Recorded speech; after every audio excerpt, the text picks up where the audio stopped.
David, when I'm picking investments, how aggressive should I be? Or should I be really safe? Right. So let's start with your ability to take risk.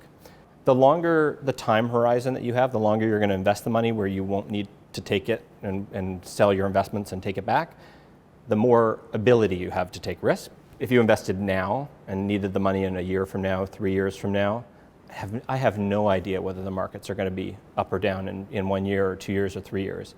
If you said to me, will the markets be higher in 20 years? I have a lot of confidence that they will be higher in 20 years because, again, the market's going up and down, but it's on an increasing scale. I would imagine age has a factor. Age has a factor in terms of how long you have to invest. That's a big part of it. But it also can affect the second part of that breakdown, which is your individual appetite for risk.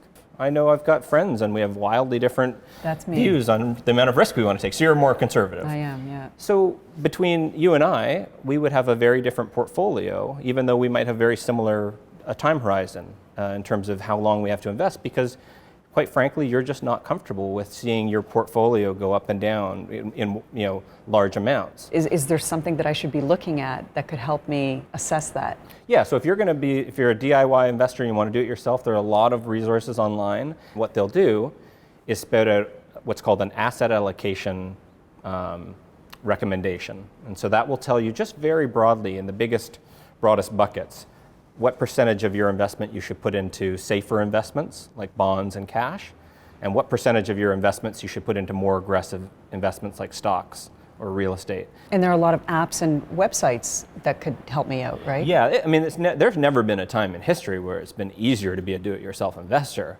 That said, it's still really difficult. So you just need to have the commitment and the interest and the dedication to it to do it effectively.